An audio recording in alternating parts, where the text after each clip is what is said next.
Welcome everyone to another OCP Tap call. This is call number 147. I'll hand it to Rodney to introduce the speaker. Yeah, sure.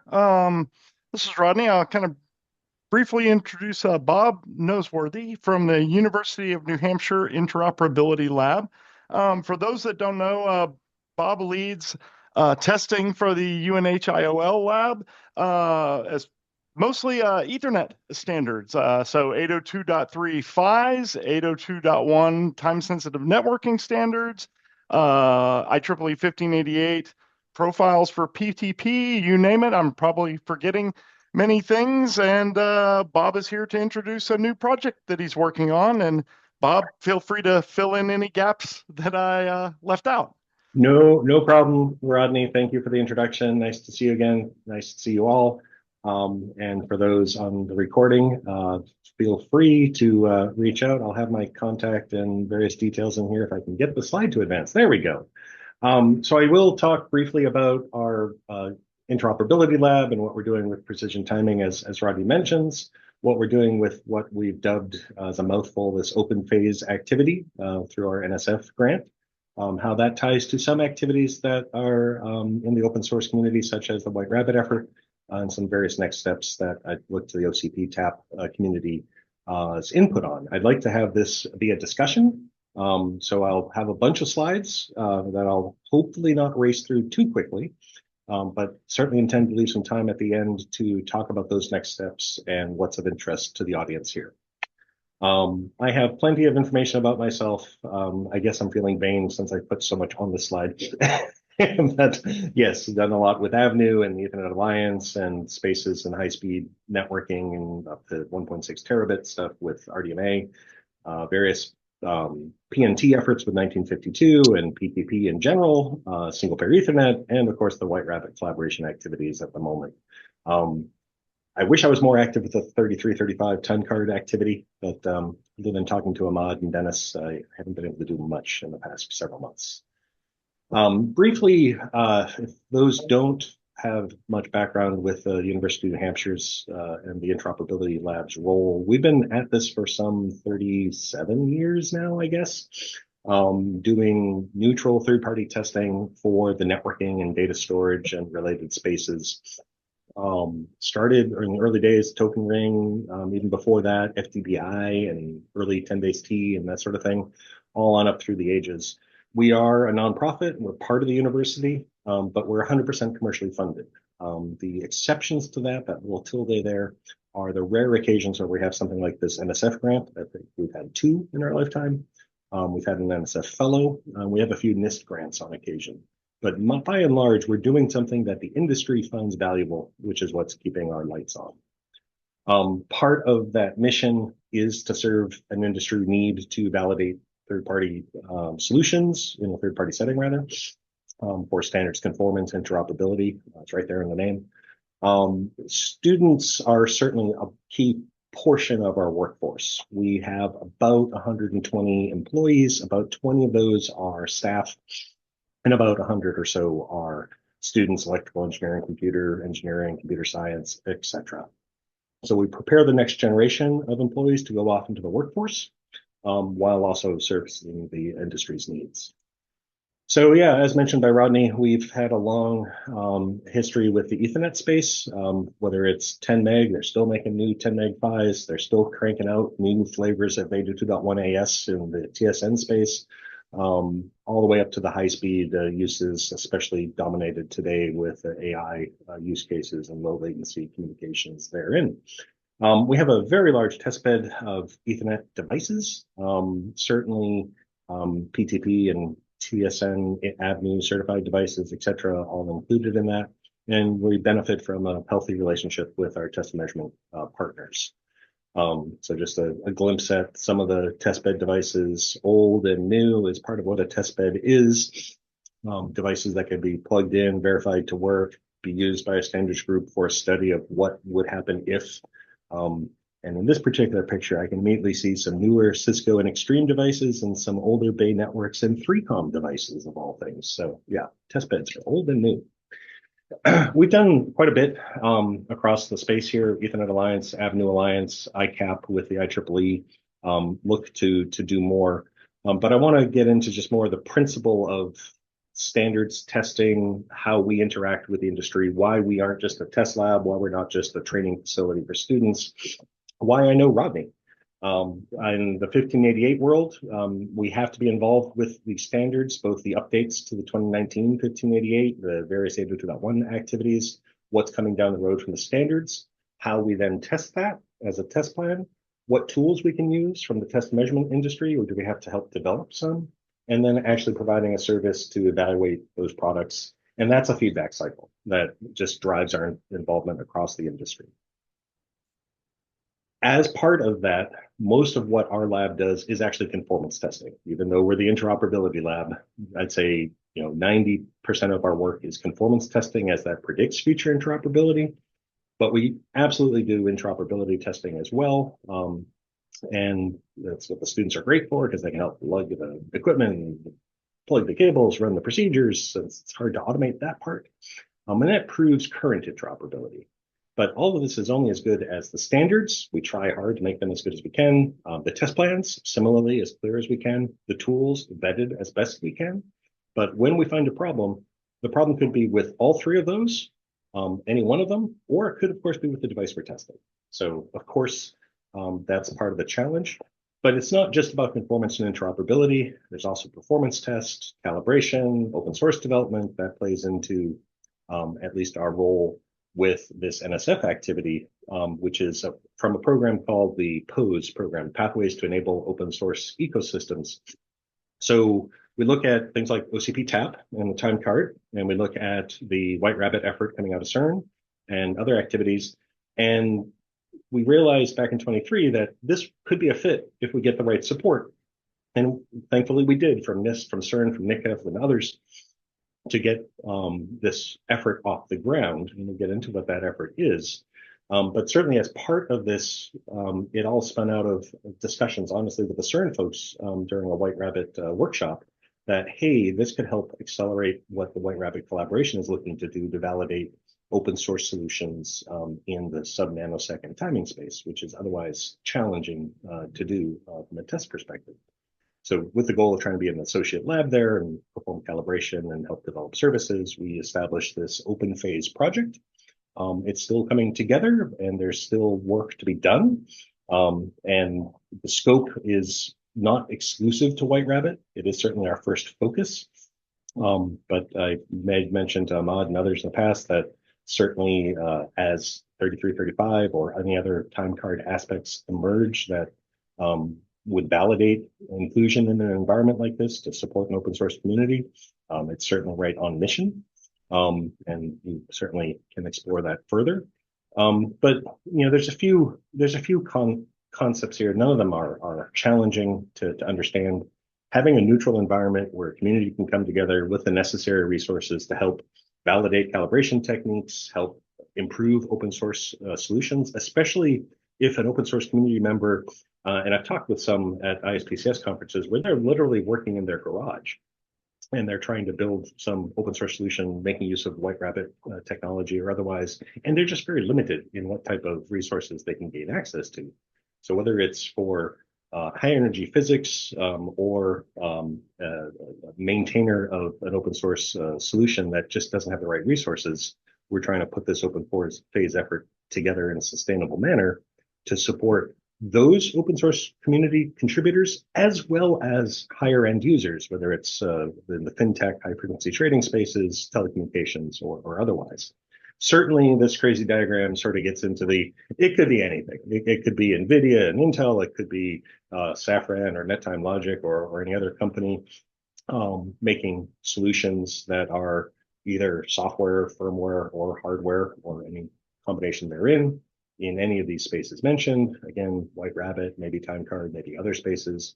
And what we're trying to field with this effort is a testbed environment, a continuous integration environment, and help drive some of the validation and resources that the community could benefit from. Whether it's feedback to the 1588 standards group, 802.1, others, certainly another path where we could proceed. I won't go into painful detail here, but certainly what we're looking to drive is a simple organization leveraging the University of New Hampshire's experience in coordinating across what we have, 180 plus different unique companies that we interact with now. Leverage that into a resource that can help shape how this open phase project continues post NSF funding as we come to an end next year, at least anticipated end. And this can look like what's shown. It can certainly change. But the lab has a basic usage agreement, which covers your antitrust stuff. It covers your basic confidentiality expectations, et cetera. And then we typically have had charters that steer how a group works. These are all easy to move forward and define and amend as needed based on the community's input.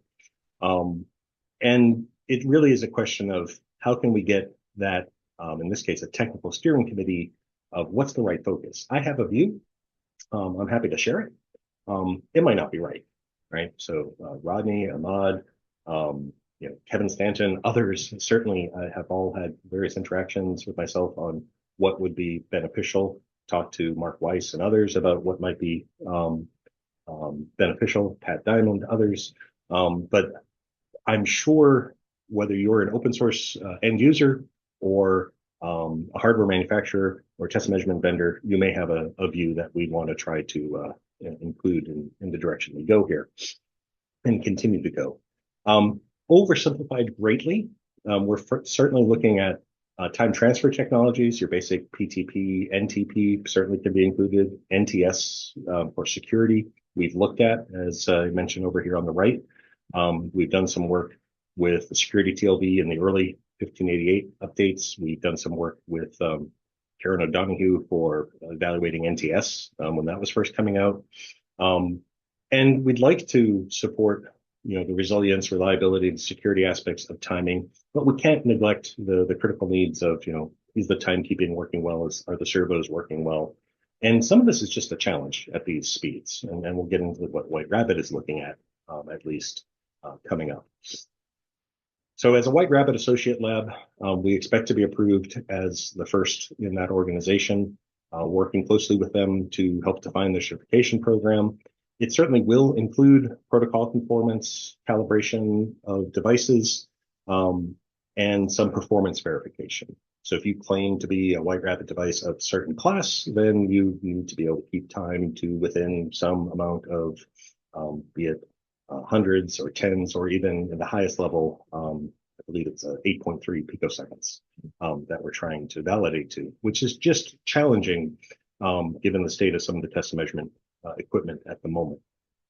We can evaluate an instance of, but making full predictive statements might be a little bit more of an issue. We certainly aren't restricted to only open source solutions, because as I put later, open source devices, standards-based, are expected to work with closed source solutions. So we're still furthering the open source community if we're verifying that an open source device works with various solutions in the field, even if those solutions are closed source.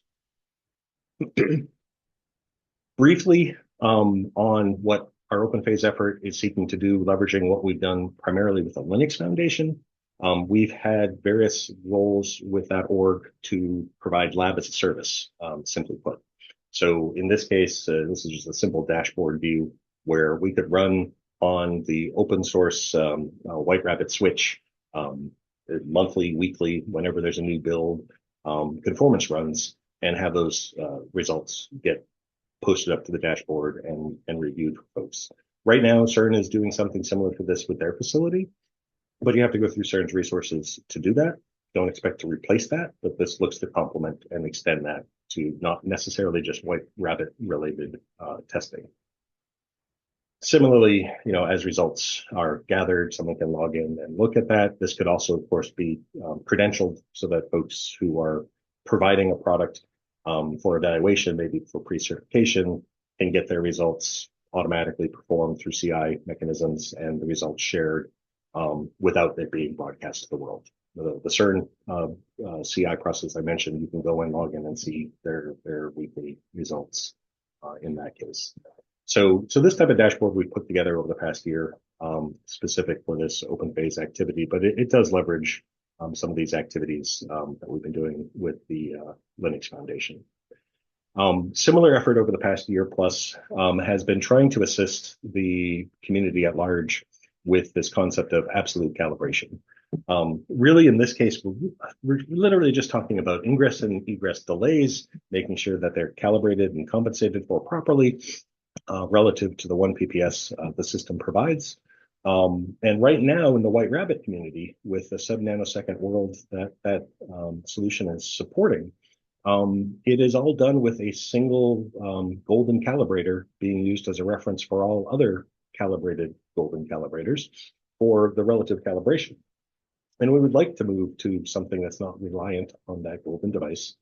And one of the key problems in that space is knowing with high fidelity the latency through particular pin diode, which is the purpose of the measurements here that we helped perform to replicate what Peter and others at NICHEP have done to pursue this. The details of how this is done, Peter's papers, the papers we just presented in ISPCS, can certainly get into that more than I will here and now. But trying to get to this point where we know our calibration setup is accurate to single-digit picoseconds or lower, so that we can verify the overall performance of the highest class White Rabbit device, is truly a challenge. As general resources that we're pulling together, we have included into our repertoire the microchip phase noise analyzer here. We're continuing to get our temperature chamber set up so that we can do relatively large scale system testing at various extreme temperatures and relative humidities. Most of that is for, if you will, the science of this. It's certainly not expected nor required for certification. It can optionally be pursued, but not required by any program that we're currently working with. But temperature, of course, is a critical factor in trying to get any sort of performance claim verified across the range of environments you may be targeting to support. And as I mentioned before, yes, the sub-nanosecond performance requirements at the most extreme are down towards 8.3 picoseconds. So we have rather tight tolerances on everything involved in order to verify this. Just a couple slides here on this lab as a service effort that we've been providing. It is as simple as it showed. We can easily, and we can do this today, set up people to have remote access to equipment that we have in our facility, VPN tunneled, credentialed, give you a particular access to whichever equipment we make available on that VLAN. And it is, a rather straightforward process. Schedule the resource request. Generally, a technician would have to set up the equipment since it's not a complete virtual deployment as it is in some cases for some of our customers. But the idea here being, say you want to evaluate a particular time card in a particular environment with White Rabbit providing you perhaps timing, perhaps with the GNSS source. We are working with Safran to get a simulator in place. We have live sky view antennas as well available. And perhaps some monitoring equipment being a Swabian time tagger, an oscilloscope, whatever the case might need to be, provided we can agree to that scheduled access resource. So that scheduled access resource, here's just an example of what is a fully virtualized bare metal service that we provide for the ANOKit environment in LFM, where users and developers can just ask for, I need 6 nodes out of those 60 servers configured in this particular topology so that I can run some tests. So that lab as a service concept is just part of what we offer with the OpenPhase activity.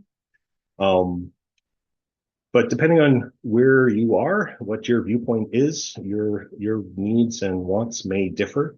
For developers, open source maintainers, what I just described is continuous integration, giving you feedback on your weekly builds, giving you feedback on a scheduled access purpose. Perhaps you want to showcase in a third-party neutral setting how your solution works to a customer. We can do that for you. If you're a hardware manufacturer specifically, maybe you're making a closed source solution and you want to demonstrate it's interoperable and can meet the requirements. Maybe you just want a third-party report. Maybe you want that continuous testing or just be part of our test bed. All of that would be welcome. Maybe you're a test and measurement vendor and you're looking to showcase your solution. in this space, have us develop a method of implementation to perform the White Rabbit certification tests for the collaboration or other challenges.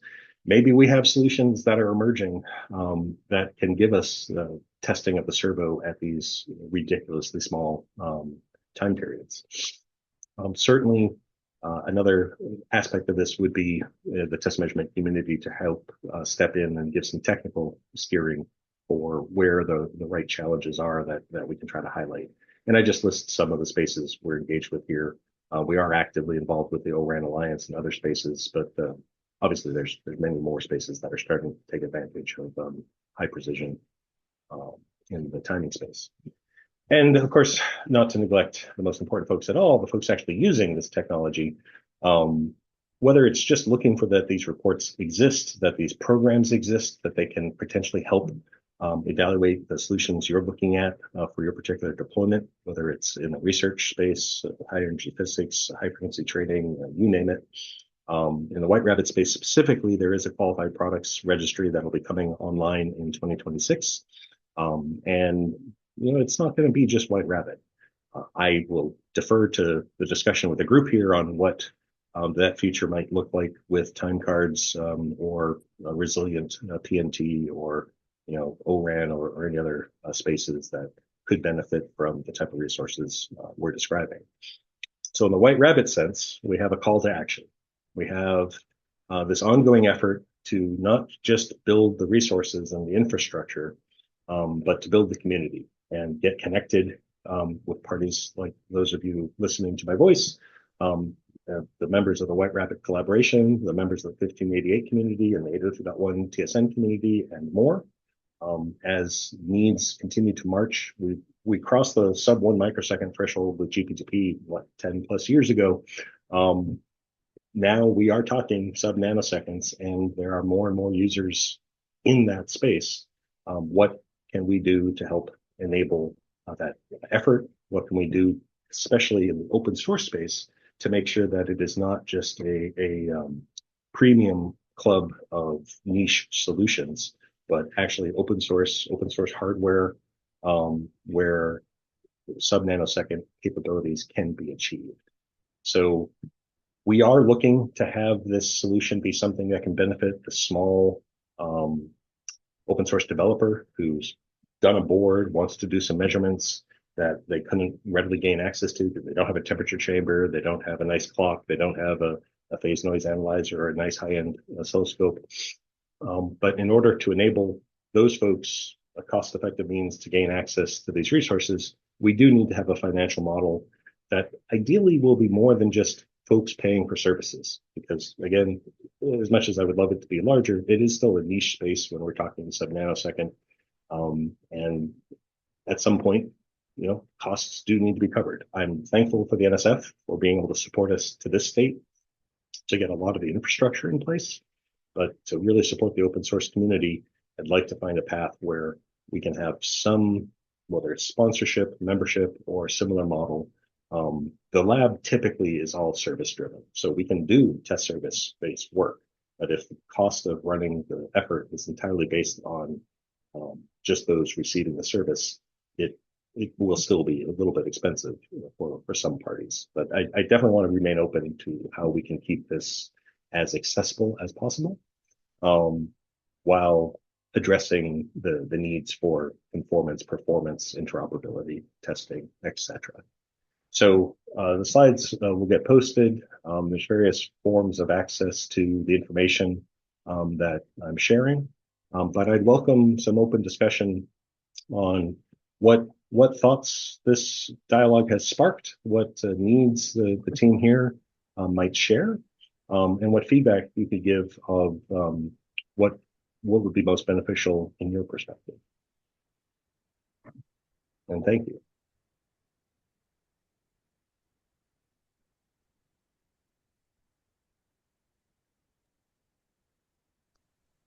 All right, with that, we can open the floor to questions, feedback. Yeah, I have two questions for Please. you. First question, are you aware of the work that Alex Forensic is doing on White Rabbit. He's working on the Corundum project, which uses White Rabbit. Are you aware of this? I don't recognize the name. Which organization was he with? He's in, I don't know where he works. He used to be in the University of San Diego. Mm, He got his PhD there, but he has this project about Corundum, and the Corundum neck uses White Rabbit. So sounds like he's not using your service, but maybe you guys should talk. Yeah, so just to be clear, I am talking closely with the folks at CERN, Machi and Javier and Amanda and others who are closely linked to the core, Adam as well, of the White Rabbit activity. But to your point, yes, there are a large number of open source adopters of this solution that CERN helped promulgate. And it's hard to know them all because that's one of the benefits of it being open source, right? Anyone can grab it, adapt it, modify it, and move forward with it. And that's why I'm very mindful of if we can make this successful and make this a resource where, again, it'll have to be scheduled and throttled in some manner, but if 1 or 2 a month free access to, hey, you want this verified because you've got a concern and you want some measurements done, let's find a way to make that work. I would love to make that more known. I'd love to try to make sure that the community members in general can gain access to such resources in the open source world, at least, keeping in line with the spirit of our benefactor here in the sense of the NSF POSE program. But yeah, it's hard to keep track of all the participants. I know some data could probably be mined from the White Rabbit archives and mailing lists and whatnot from CERN. But within the collaboration at the moment, since there is a membership fee for the White Rabbit collaboration as well, I think they're at maybe 15 members. It's not a precise number in my head. So obviously it's not the entire community of folks who are actively using a White Rabbit. Okay, so what I'm gonna do, I'm gonna connect you with Alex. Please You do. guys can talk. A second question, you published a paper on ISCBCS in Ottawa, which happened early October. Yes. Can you send us the paper? I tried to get a link to it. I don't know why it's not posted yet. I signed the normal IEEE copyright handover thing, so I don't know if I can pass it on or not. But as soon as or a link to it, we can get it. Yeah, as soon as I would put the link in here if it was posted yet. Exactly. Thank you very much. Yeah, no, thank you. What is posted though, just so you have it, Peter from NICAF here, his paper that we replicated is from 2018, I think.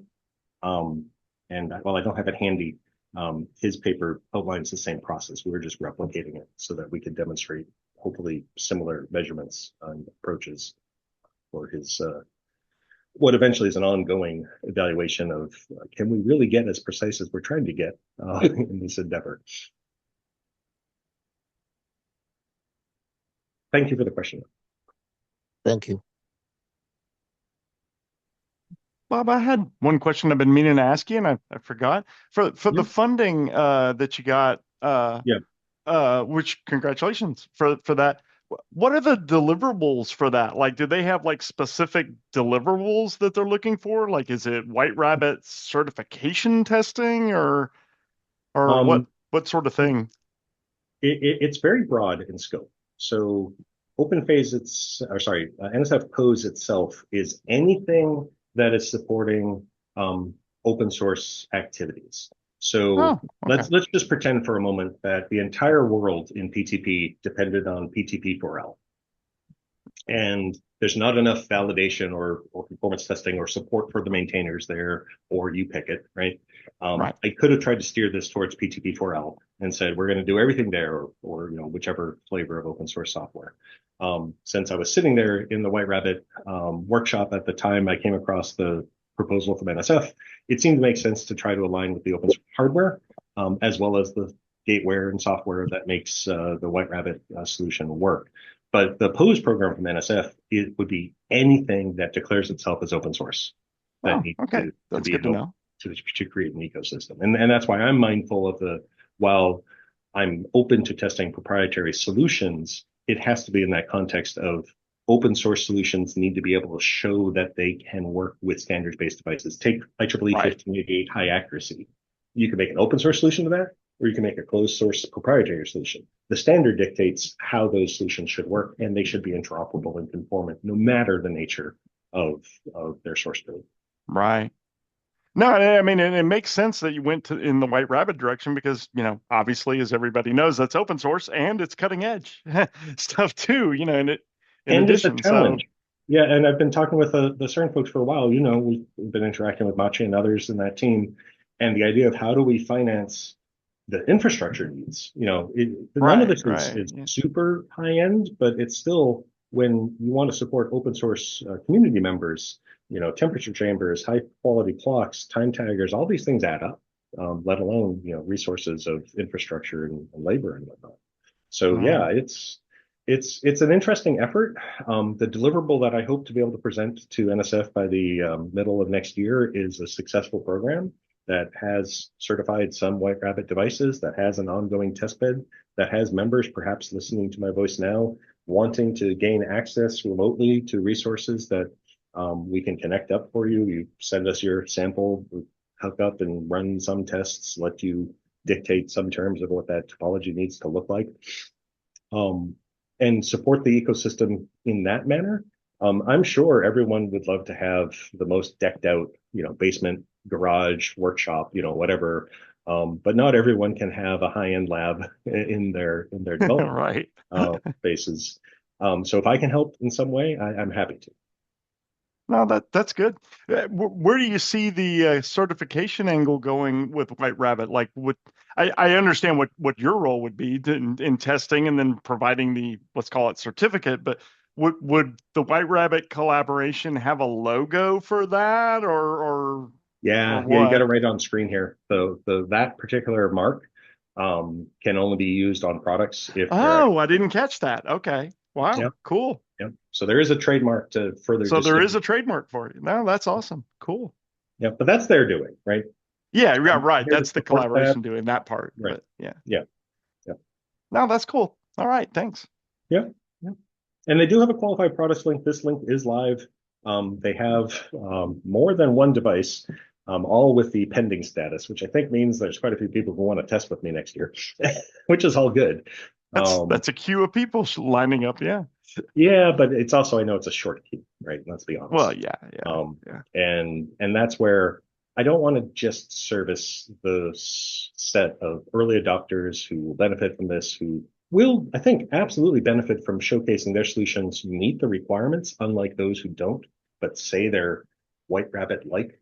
I don't want to get a mod mad, but we could say time card inspired things, and whatever that means.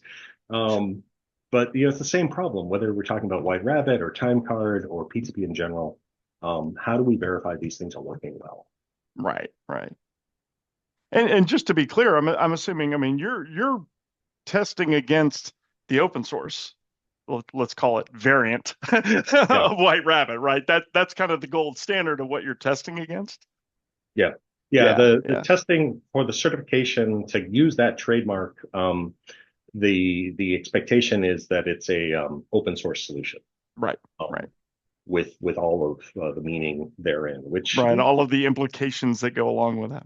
It gets complicated really quickly when you start to. It can be, but yeah. But I've been advocating strongly for the need for some recognition for non-open source solutions that can demonstrate they interoperate with certified White Rabbit open source solutions. Right. And again, whether it's a White Rabbit technology, a general 1588 HA device, a time card solution, a PTP power profile device, a telecom 8275.1 profile device, there's few and far between third-party validation efforts that exist out there. I mentioned the ORAN Alliance has one. We've worked with the IEEE SA for a number of years to try to get efforts going there that have not led yet to success. And for sure, there's need for test. You know that well. Right. That is by no means obviated by my statements that there's not a lot of certification out there, right? Especially in the telecom space, you have the telecom providers making their own requirements, right? Right. ORAN comes along requiring a little bit more of an open mandate, so they have their various efforts with what do they call them, OTICs or whatnot, of which we're one. But I know TIP tried to look at this for a little bit when that was doing its stuff. I mean, there's a lot of areas where, at least this is why I have such a mouthful of a name. When we try to look at the open source community with precision and high accuracy and making sure that security systems are working to verify timing and provide some calibration and do some interoperability testing, that covers a lot of space. Right. But in that space, well, I would welcome being informed of a effort that I haven't mentioned. I'm aware I'm not going to know everyone using White Rabbit. I'm not going to be aware of everyone using some ITU telecom profile. But I'd be very much surprised if you came along and told me, there's a new PTP. Although there is, right? What is it, 1588.1 or whatever? I'll learn that crazy thing. Yeah. Yeah. So my only point is, I mentioned Pat Diamond because I know he was looking at terrestrial-based PNT solutions.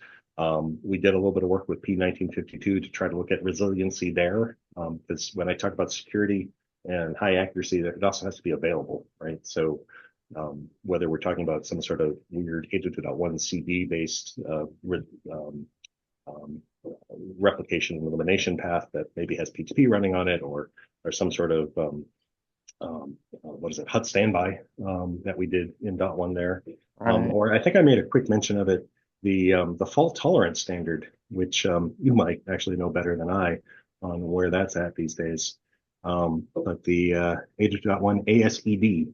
Oh yeah, the aerospace one. Yeah. Yeah, exactly. I think that's going through SA ballot now. It's in its last phases of being officially blessed. Yeah. And that, again, I all of this I see as being valid if it touches an open source solution for this effort to look at. And yeah, in aerospace, I don't know. You never know.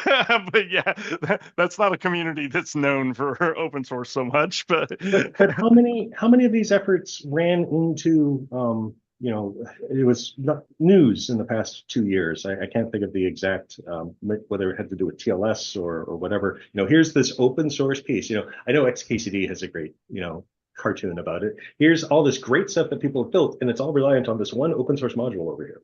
Right. If it's not maintained, everything falls apart.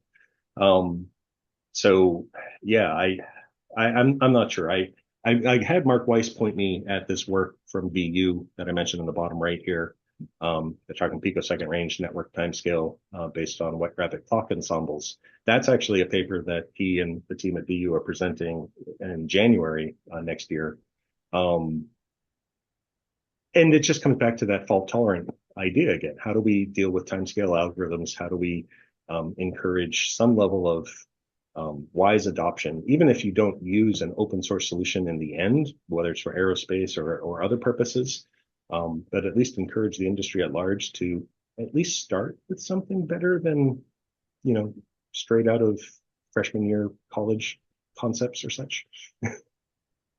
So, yeah. As I said, I'm happy to talk. I appreciate the questions. Please, Hassan. I have a question. You mentioned RAN. What RAN has to do with White Rabbit? It doesn't. It's Okay. just an example of another technology this open phase effort could support. Got it. Because like what I'm showing on the screen here, our open phase effort, yes, it can support White Rabbit, but if you are a time transfer technology for a radio access network using one of the ORAN standards of ITU 802.75.1 or whatnot, that can certainly be part of what we look at here. But to be fair, most of the attention and interest has been towards the White Rabbit solution in our early days. We're coming to the end of actually we're already past the second year mark. We'll probably, unless I pursue an extension, we'll probably be done with our NSF funding at the middle of next year, in which case we then have to be self-sufficient. So optimistic. Exactly. Optimistic Exactly. services will be moving forward. But we are just mentioning the RAN topic. We are working with Accord, which is an effort in part led by AT&T. We're working with ORAN, and I believe we are formally an OTIC. But without getting into the inner workings of that particular organization or the Accord effort, ORAN itself just has a lot of work to do before I really see that being something that's a significant concern from our lab's perspective, at least. However, there's still a lot that can be tested for that now. And to this topic of the NSF POSE space, I don't see a lot of open source RAN activity. I'm familiar with various Rice University and other activities that folks have done over the ages. But again, why I'm speaking here and why I'm valuing any feedback. If there are open source efforts that I haven't mentioned or that you think are worth more attention, even if I have mentioned them, I would welcome that, because I think some of the efforts we're trying to pursue could benefit absolutely a broader audience than just White Rabbit. Because at the end of the day, what I'd love to do is be able to support everyone listed here, all the benefactors of precision timing, network time transfer, timekeeping systems, and validating that these systems meet certain performance expectations, security expectations, performance expectations. But we need to have a system that's sustainable. So, Please send the presentation, the slides as we discussed, Bob. Yep. Thank you very much. And the link to the paper. Yes.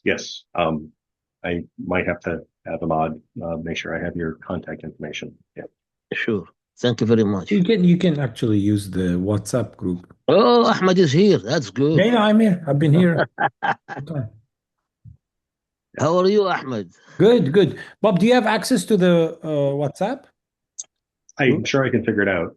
Yeah. Not that. WhatsApp group. You can find it also on the timeappliances.com. Okay.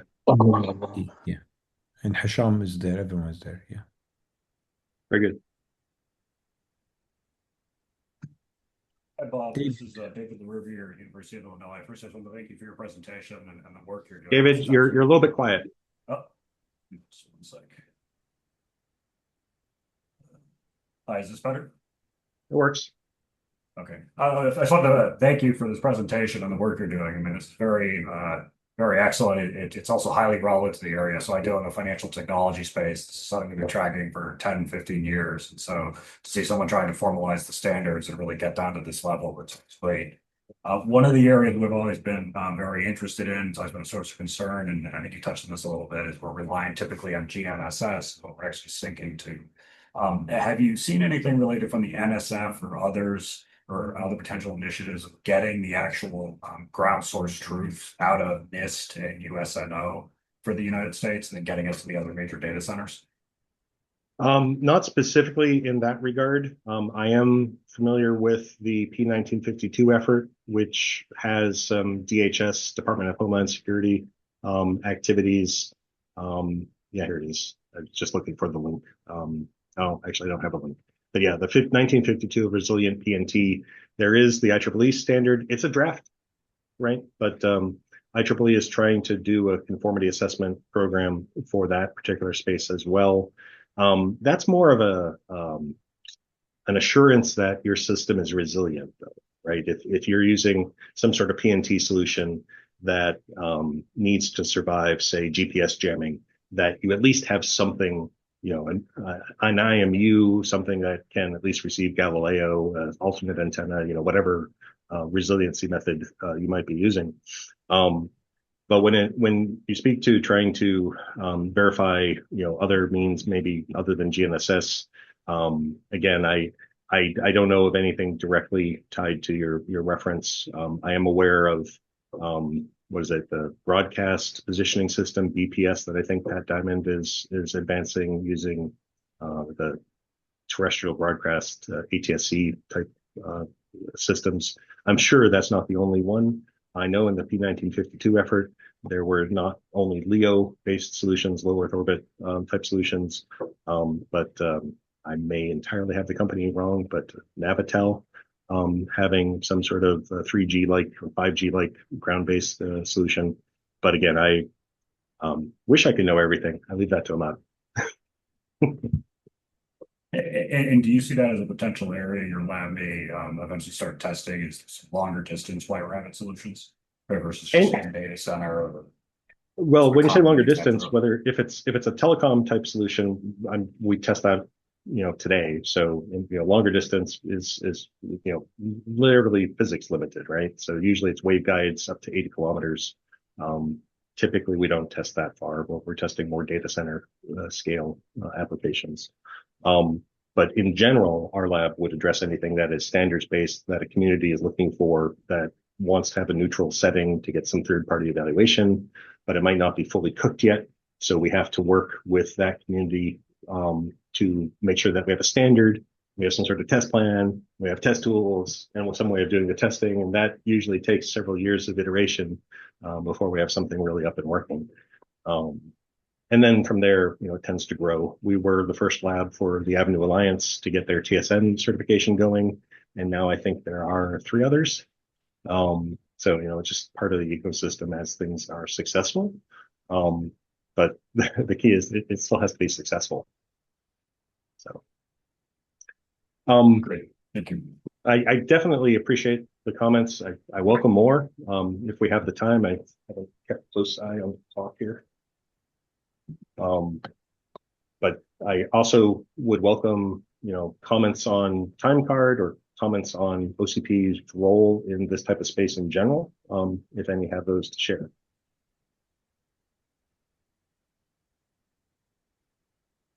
One other conversation maybe worth having is talking to staff. They operate in a somewhat similar capacity, but just for the financial services community. Yeah, I know it's there. I haven't talked with them in years, but I know of them. Yeah, and that certainly would welcome a path. I work through the White Rabbit collaboration. We work with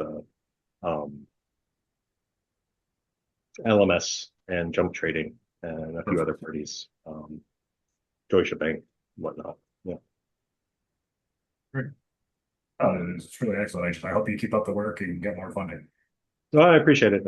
I've no doubt that we'll be successful in the White Rabbit space. One of the reasons I have happily took the offer from Ahmad to speak here is I'd really like to make sure it's not just the White Rabbit space. So, once- Bob, Yeah, Bob, sorry, Ahmed. Bob, No, go ahead. yeah, Bob, what is the application for White Rabbit in data center? Oh, I'm not sure if there is one. I won't speak Yeah. to there's certainly a need for high precision timing, but whether it needs to be sub-nanosecond, I will defer to more creative folks Yeah. as well. It does. I'll vouch for it personally. Financial trading, that's a different story, but Yeah. general Yeah. data center, yeah. You didn't say which type of data center, right? When I hear data center, I assume you're trading in it. Why else would you build one? Fair. It's somewhat related to that too. So that there's White Rabbit, but then there's been this sort of parallel effort that's entirely looks like on the optical domain, where they're talking femto or even sub-femto. Is that something you could see somehow integrating into your lab as part of the evaluation? I don't know. With the current funding we have, I don't know how we could get to a femto level. It's hard enough for me to get equipment that is suitable for single-digit picosecond and slightly better. Agreed. It blew my mind. I thought we were done with going down orders of magnitude, and it's like, wait, they're femto, and then supposedly it's sub-femto now. And it's like, what? Yeah. Yeah, if you're talking timekeeping, I can accept that. Certainly, outside of the realms of Boulder with their NIST facilities or other national labs. But for time transfer, I'm not aware of anything better than White Rabbit at the moment. I think there, Ahmed, you could speak more to this guy. I think there were other speakers. I missed the talks, but I thought some of the labs out of Europe were literally doing sub-femtosecond time transfer as well. And they basically use, I think, like the interference patterns between the two clocks that are being used to then do the tuning on them. Again, don't quote me on that. No, we did 2-digit picosecond with interferometry wirelessly. And that's called YY. With YY, yeah. Yeah. But I'm not in Femtosecond. Nothing comes to my mind. Here's one from a few years ago. This is not the one I'm thinking of, but this is Oh, interesting. It was, and the difference here is they're doing everything optical. It's not all these other yeah, solutions. you're entering world, yeah, optical world. I think it wasn't that the Nobel laureate for 2 years ago or something wasn't I would hope so. attosecond This is near and dear to my or heart. something. It was from my former university, like from Vienna University. Yeah, so also just wanted to add, I don't know, Bob, if you've seen like for the 3335, we have an unofficial GitHub. Mhm. And so to just make it easier for people to collaborate and make I don't know, what do you call the ramp much, smoother. So, and we'll basically count on like day stacking. Whoever has a little bit time, just put there and try to work on it and so on. And again, this is probably a good place also like to remind everyone and please have a look at it if Yeah. and whoever is interested, just shoot me your ID, your GitHub ID. I'll put you as a collaborator. And if you don't want, you can still just take a fork and do it on your own repo. But I mean, I'm inviting everyone to. I just add you, and then you can just make the changes. And don't worry, if you make something that doesn't make sense, people can see it and they can argue on it, and we can always go back. No, thank you for that. I think I saw, it's probably a little bit older at this point, but was it the Open Time Server? I don't know if that's still a going concern within OCP, or Open not. Time Server is basically a set of softwares that they're all part of. I think it was called FP Time or something. I don't know if we changed it with Oleg. And that was basically a set of tools written in Go to have the Grandmaster and all of these other things. And then it ended up that literally ended up giving us the idea of SPTP, Mhm. simple PTP. Right. I don't know, so many things like 1588.1. And Yeah.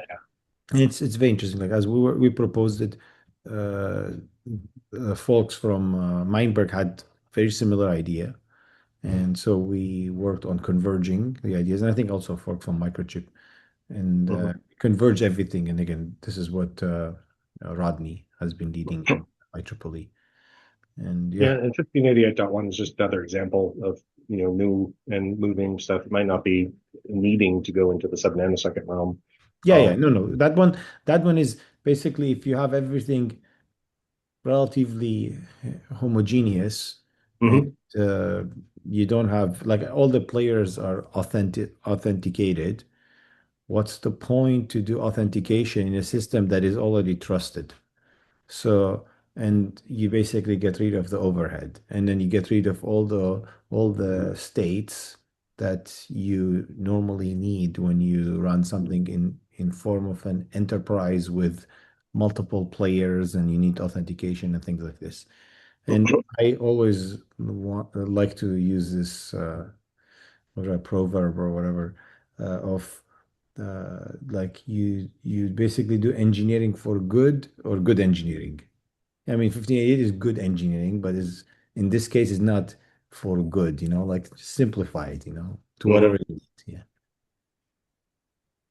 Yeah. Yeah, but that's a perfectly fine example of another area that we could address, even if there isn't an open source solution. As Rodney mentioned in the intro, I've certainly done a lot with GPTP, Edu.1AS, PTP Yeah. in general.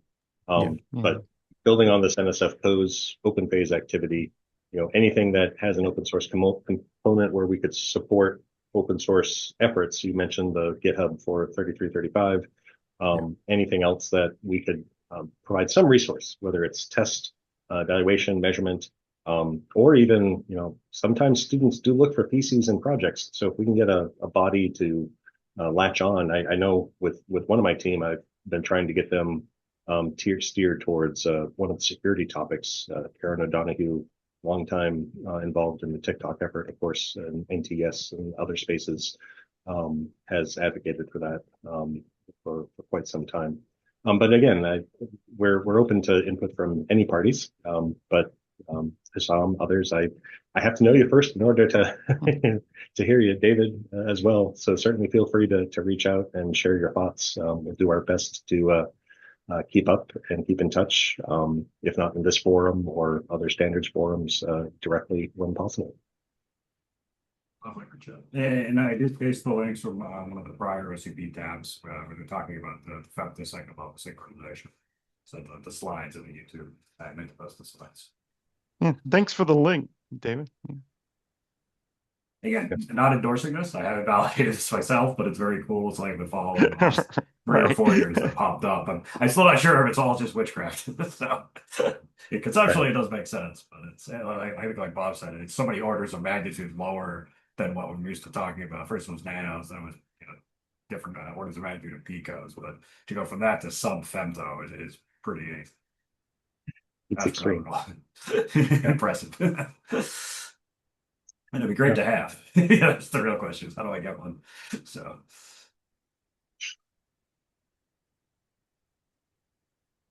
All right.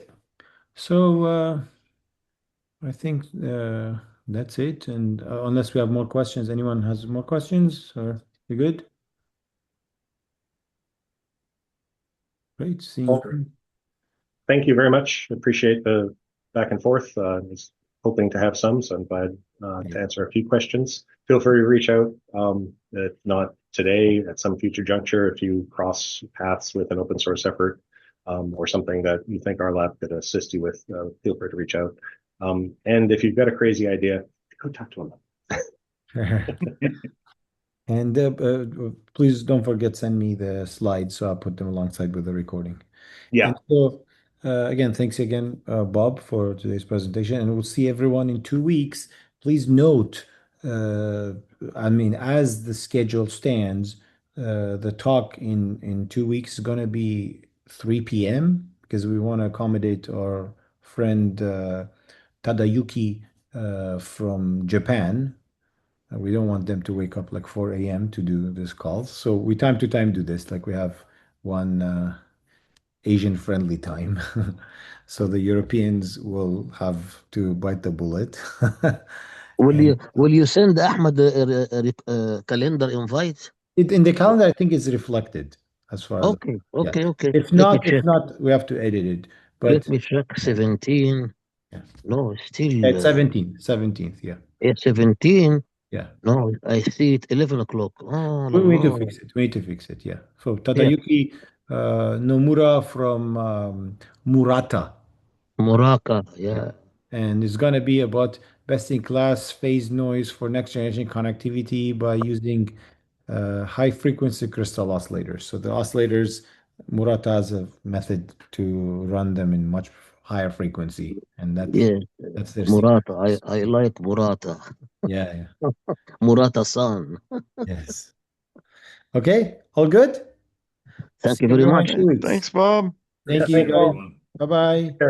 Good meeting. Thank you very much. Thank you. Bye.